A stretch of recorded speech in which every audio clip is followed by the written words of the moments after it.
एक बार फिर से हमारे भोजपुरी खोज इंटरटेनमेंट चैनल में स्वागत है। दोस्तों, आप सभी को बता दें कि आज कोई गाना का प्रमोशन करने नहीं आया हूँ।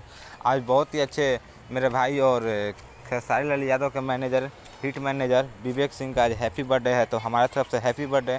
आप जिए हज़ारों साल और ऐसा ही हिट मशीन खेसारी लाल यादव का गर्दा उड़ाते रहिए और ऐसा ही बढ़िया बढ़िया आप लोग काम करते रहिए ताकि भोजपुरी में इंडस्ट्री में बड़ा बड़ा आप लोग का नाम हो।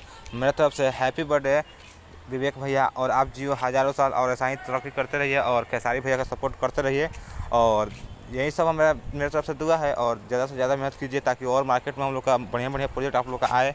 और माता रानी से दुआ करता हूँ कि आपकी उम्र में 4 चांद लग जाए और आप ऐसा ही मुस्कुराते रहिए और आगे जाते रहिए। और लोग क्या करता है उसको बोलने दीजिए, अपना काम पर फोकस कीजिए और हिट मशीन खेसारी लाल यादव का साथ देते रहिए। तो जी हाँ दोस्तों, आपसे बता दें कि आज हैप्पी बर्थडे है, तो मेरे तरफ से हैप्पी बर्थडे। और आप लोग भी जितने लोग खेसारी लाल यादव का फैंस है और विवेक भैया मतलब विवेक सिंह एंड विवेक भैया का, वो लोग अपना राय कमेंट्स बॉक्स में और हैप्पी बर्थडे विश करें। तो जी हाँ दोस्तों, हैप्पी बर्थडे विश कर हमारे चैनल को सब्सक्राइब कर लीजिएगा। दोस्तों, बहुत बढ़िया बढ़िया अपडेट मैं लेके आता रहता हूँ, तो चैनल को हमारा सब्सक्राइब भी कर लीजिएगा। Thank you. फिर मिलता हूँ नेक्स्ट वीडियो में।